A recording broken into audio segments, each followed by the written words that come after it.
There we go. Since you are the biggest gun, you're making yourself the biggest target, so you definitely have to watch yourself because everybody's gonna be shooting at you now. I don't want to say it's fantastic footage, but it is, because this is stuff that really happened here. I mean, close quarters knife fighting.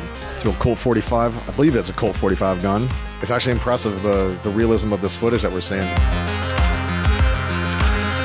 Oh, very cool. Some good old World War II planes. Iconic. When you're doing over-the-beach operations like this, I mean, a lot of these guys in D-Day, as soon as they step off the boat, if their boats were too far out, or if the shoreline was right, the reefs or the bottom wasn't there, they fell and a lot of guys drowned in this. And still today, in modern times, we have personal flotation type equipment where we always float test our gear before we go out. We do an over-the-beach scenario just to make sure, because bullets, radios, cables, computers, satellites, they don't float very well, so you need to have something to offset that. And these guys, by the look of them, they have none of that. This whole thing is just like is unbelievable. These guys were men to be pushed in this position. This generation is grateful for them. I've actually been to Normandy, and it's just insane. If any of you have never been, you have to go to see the American cemetery, to actually see the beaches.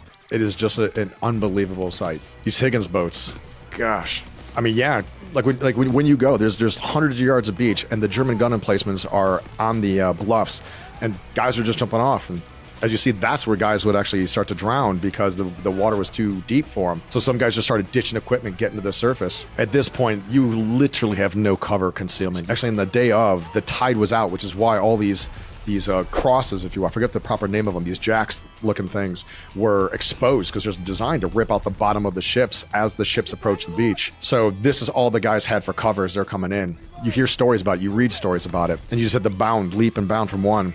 So our player here needs to start moving pretty quick, otherwise he's in a bad spot, because if you're a moving target, it's much more difficult to hit than a static target. So you got to stay dynamic. I can't speak for everybody on this, but I think in my experience is that you have a job and a mission, and it's just something you see, but you don't really process it until you're back, until you have time to sit down and think, and then you think about everything that you saw. There can be things in the moment, but with this melee that's going on, it's just survival at this point, saving your own ass.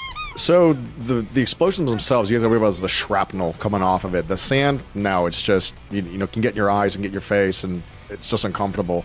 But when the explosion hits and the shrapnel then projectiles itself across, that's the issue that you have to worry about. So these Bangalores that they tie together, and they try to they push through to get rid of these barbed wire barricades that you see here. Guys will just come on the beaches and just to do that, to make a hole to start running through.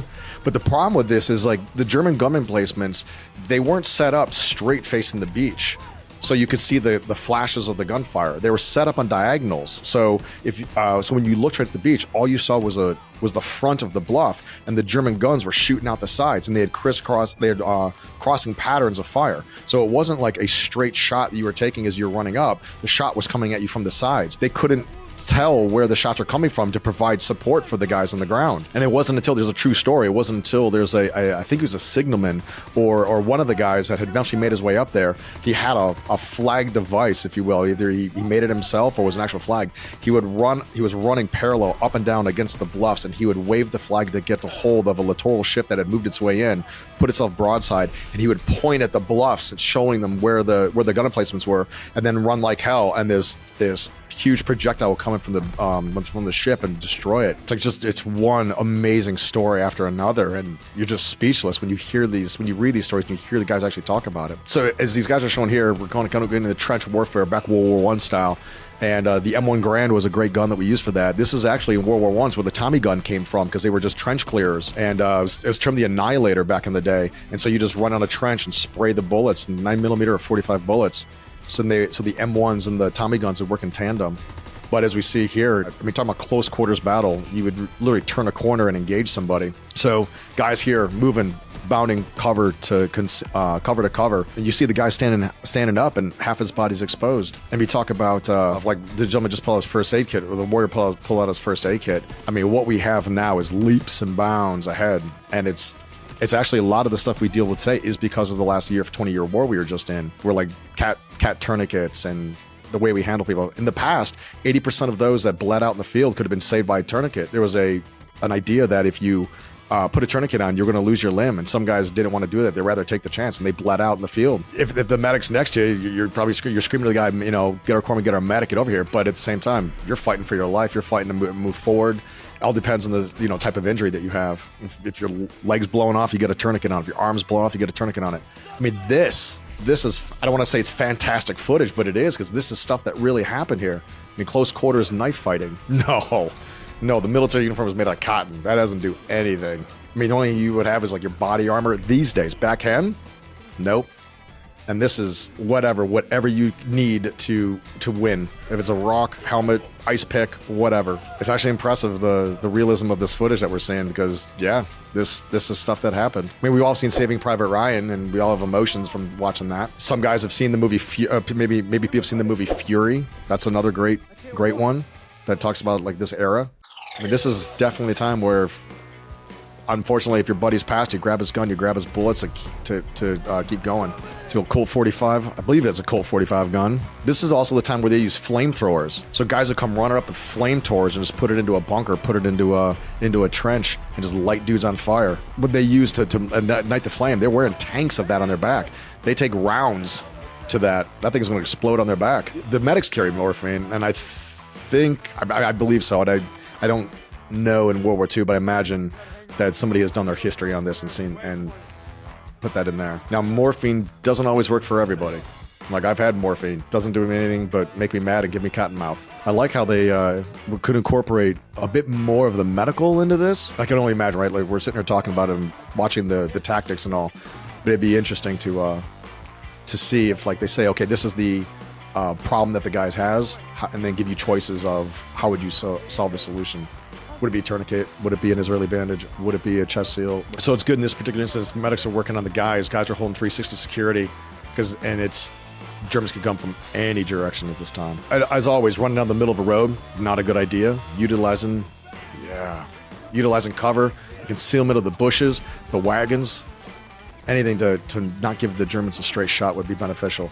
I'd actually like to know, and this is something I would talk to, is like a doctor or something like that. If you did have a flamethrower, what would you die from first? Would it be from the burns, or would it be from your body going into shock with all that? Like, your nerve ending's just done. Always better to move online, get in a position, more guns on. These are long guns. I believe these are M1s that they're using. These are long guns to be doing room clearances for. Like, modern day, when I would do it, we'd be using, there we go. We'd be using 10.5-inch uppers. Get behind the automatic guns, start laying down some fire. Since you are the biggest gun, you're making yourself the biggest target, so you definitely have to watch yourself, because everybody's gonna be shooting at you now. You see the effectiveness, absolutely. On a machine gun like that, to just sit there and hold the trigger, you can't really do that, because you'll actually end up melting your barrel. So that's why you have three round bursts, is what we do modern day. Yeah, so there you are. There's a picture of artillery that the Germans had, and they provide massive bunkers around those. And then, so when the guys hit the beaches of Normandy, they would be lobbing huge projectiles from 6 miles away onto the beach while the guys are storming it. I would be getting a little bit further away than that from explosion like that. Naturally, I would say no to that, because you're sitting ducks in the water. It's interesting watching that and having been there. Me personally, I love World War II history. I've watched a lot of movies. I've watched a lot of documentaries. As I said, I've been to there. I've been to all 5 beaches, and having been in the modern military and seen some things myself, that's just an amazing generation and guys, and what we have asked of them and what they have seen. No wonder why guys come home and don't talk about things. As far as the recreation of the game, I mean, every single one of those scenarios, from the trench warfare to the bunker busting to the flamethrowers to the close quarters battle, what I like about it is there's historical accuracy in it, and there's some other games that also do that, which is neat, because there's an opportunity to learn as people are playing these games. Wow, that was intense. Thank you for joining me for Call of Duty World War II. Again, if you want to see more of it, be sure to follow him on Facebook and go to the YouTube channel to see more. If you want to see more of me, please follow me at officialgeoffreeves.com, and I will see you next time.